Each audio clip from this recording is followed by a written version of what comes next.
बर'नि आंगो फोरबो रंजालि बैसागु फोरबोआ सौफैथारनोसै। बर' हारिनि गेजेराव गेदेर रंजानाया मोनफैथारनोसै। बेखौनो बिथा खालामनानै दुलाराय बर' हारिनि गेजेराव रयेल बड' प्रडाक्शन हाउसआ खान्थाल जाबा आथा नाङो मुंनि दोंसे बर' एलबाम आरो ड्रामा लानानै फैगासिनो दं। बे भिडिअ'आव गाहाय नुनो मोनगोन मुंदांखा फावगिरि सिम्पल ब्रह्म, रनजित उजिर, खदाल मार्बल आरो सोनाब बेंगलनि फावखुंगुर गौरब खारजी बिथांमोना। लोगोसे बे एलबाम आरो ड्रामायाव गाहाय फावखुंग्रि हिसाबै अनामिका बर'आ फाव खालामदों। बे मिउजिक भिडिअ'खौ सुजुदों आरो बिथोन होदों मुंदांखा बिथोनगिरि एबा डाइरेक्टर माइकेल मुसाहारि बिथाङा। प्रडाक्शननि बिगुमा बि बर' बिथाङा अनसायनो थाखाय रायजो राजाफोरखौ खावलायहरदों। जोबोद मोजाङानो जादों। डिरेक्टर स्क्रिप्ट गासिबो फंबाय जोंनि माइकेल मुसाहारिनि बिथांजों आङो ड्रामायाव फार्स्ट टाइम, ओमफ्राय मिउजिकआ सिगां बानायदोंमोन खिन्थु ओंखाराखै, ओमफ्राय नै दा सेकेन्ड टाइम आरो आं फंबाय माइकेलनियाव। जोङो दिनैजों सानब्रै जाबाय बेखौ बानायनाया। नोंजों लोगोसे सोर सोर मा मा पार्टआवहाय रल खालामदों? आंजोंहाय नैबे आदा दङ रनजित उजिर, बे आंनि फिसाय जादों।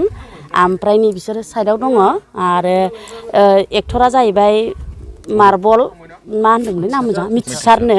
ओमफ्राय सासे फंबाय गोदान दङ माने वेस्ट बेंगलनि, मा होनदोंमोनलाय गौरब खारजिनो। ओमफ्राय एक्ट्रिस दङ बेबो गोदान, एबारसो फार्स्ट ड्रामायाव खालामदों, अनामिका बर'नो। गोदान नालाय बारा मिथिया आङो। एक्ट्रिसआ आंनि बिनानाव जादों। औ। एलबामनि मुङा जाहैबाय खान्थाल जाबा आथा नाङो। बैसागु लोब्बा लानानै बानायनाय जागोन नामा? औ, बेयो माने बैसागुखौनो एकदम लोब्बा लानानै बिबाजै बिबानां एदावलायनाय आरोखि। माब्ला हगारनाय जागोन? बे बैसागुनि फार्स्ट उइकआवनो हगारनाय जागोन। नोंथांमोनखौ अनसायगोन होननानै आं मिजिंथिबाय आरोखि। आङो दिनै जोबोद गोजोननाय मोन्दों। जोङो दिनैजों सानब्रै सानथाम जाबाय, मथा मथि सानब्रैनि प्रग्राम नैबे रयेल बड' प्रडाक्शन हाउसनि जे दैदेननायाव माइकेल सारनि डिरेक्सन, बावहाय जोङो ड्रामाजों लोगोसे मिउजिक बैसागुनि बेखौ जोङो दा बानायगासिनो दङ। दिनै जोबनायनि लामायाव दङ। दा बे हिसाबै आंजों दङ नै जोंजों हेफाजाब होफानाय आरो आंनि हिन्जाव जानाया जाबाय सिम्पल ब्रह्म, आरो माखासेखौ आङो गोदान दिनैसो लोगो मोनजेननाय, नंखायनो आं बारा सिनायाखै। दा आंखौ माइकेल सारा लेंहरनायखाय आं बेखिनिखौ हाबाखौ आं बाहाय आगान सुफैनाय जादों आरो बे फिल्मनि थाखाय। आङो जोबथाथ' दिनै जोबोब्ला बे फिल्मा, बे सर्ट मुभिया जोबनो हागौ दिनै। बैसागु लोब्बा लानानै बानायनाय जागोन ना? औ, बैसागु लोब्बा लानानै बे ड्रामा आरो मिउजिकखौ लानाय जादों आरो। रायजो राजाखौ अनसायनो थाखाय मा खालामो?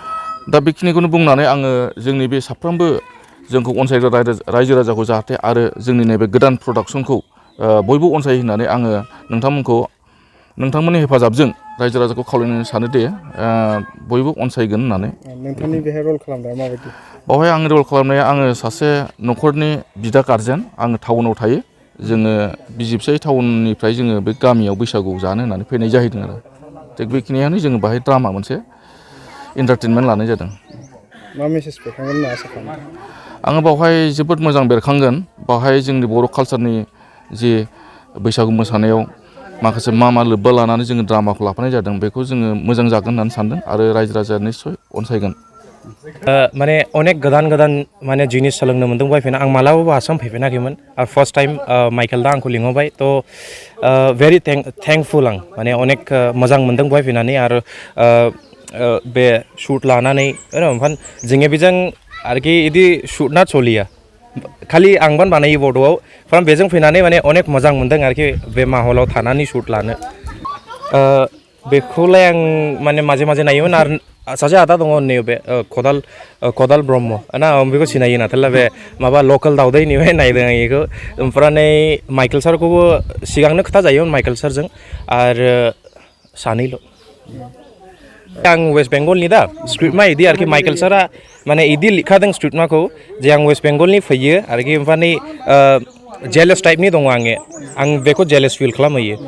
आं ओमफ्राय एक्ट्रेस ना ददेरे आरो आंनि नामा बुंलाय गौरब ना, बे भिडिअ'आव सेम दा आंनि। औ, आंनि ओमफ्राय बे ददेरेनि माने एमन माने स्क्रिप्ट दङ जे वेस्ट बेंगल टू आसाम आरोखि सानैनि अबे से इदि लव स्टोरी बायदि दं नाथाला इदि नङा आरोखि स्क्रिप्ट ना बेन जोंनि वेस्ट बेंगल आरो जोंनि बे माने आसाम न तो बयखौबो आं माने अबे खालामो जे बे भिडिअखौ सापर्ट खालामला आरो शियर नोंसोर माने बे भिडिअ एकदम खतरनाक जाखानाय स्क्रिप्टआबो आउटस्टेन्डिं एन्ड सापर्ट नोंथांमोननि वेस्ट बेंगलाव बैसागुखौ माबायदि पालन खालामो बैसागुआ एक्चुअलि जों जे एरियायाव थायो बेवहाय अनेक खम जायो इदि तो बैसागुआ बे बार'बिसा खरदांगा साइड बे जोंनि आलिपुरदुवार डिस्ट्रिक्टनि बे एरियायाव गोलैयो बैसागु तो आं मालाबाबो माने आरोखि एटेन्ड खालामाखै आरोखि बैसागुखौ एबार आं फैनाय एबार खुलुमबाय आंनि मुङा अनामिका बर' आं बङाइगाव डिस्ट्रिक्टनि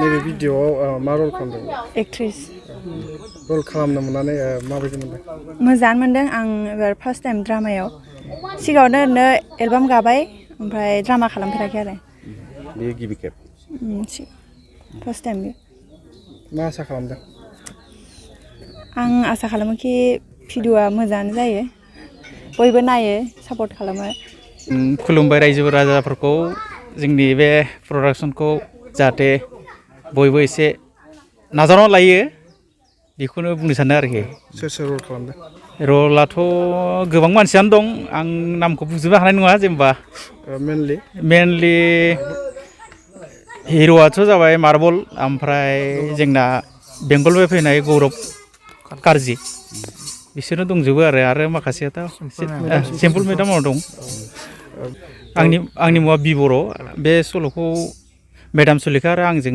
रोजाबनाय जादों आरो ओइ बाजै बैसागु बोथोरा सौफैयोब्ला रंजानाय बोथोरा सौफैयोब्ला गोसोआ आंनि रंजाखाङो बाजै गोसोआ आंनि बोदोर जायो बिसिम जासिगोन दे ओइ बाजै बैसागु बोथोरा सौफैयोब्ला रंजानाय बोथोरा सौफैयोब्ला गोसोआ आंनि रंजाखाङो बाजै गोसोआ आंनि बोदोर जायो बिसिम जासिगोन दे गासिबो सिख्लाफोरा आंखौ लोगो मोनब्ला कादा बोराय मावजि बोराय होननानै जंखायबायो बाजै आंखौ एदावबायो गासिबो सिख्लाफोरा ओइ बाजै आंखौ लोगो मोनब्ला कादा बोराय मावजि बोराय होननानै जंखायबायो बाजै आंखौ एदावबायो बैसागुनि मा हामलायथि बावहरगोन बैसागु आं रायजोफोरखौ बेखौनो खावलायो जाहाथे जोंनि बे ओंखारनो गोनां सल' आरो बे सर्ट भिडिअखौ जाहाथे नायनानै एसे साबस्क्राइब खालामो लाइक खालामो बैसागुआव जाहाथे बे सल'खौ दामै दुङै एसे रंजायो रायजोफोरखौ बेखौनो खावलायो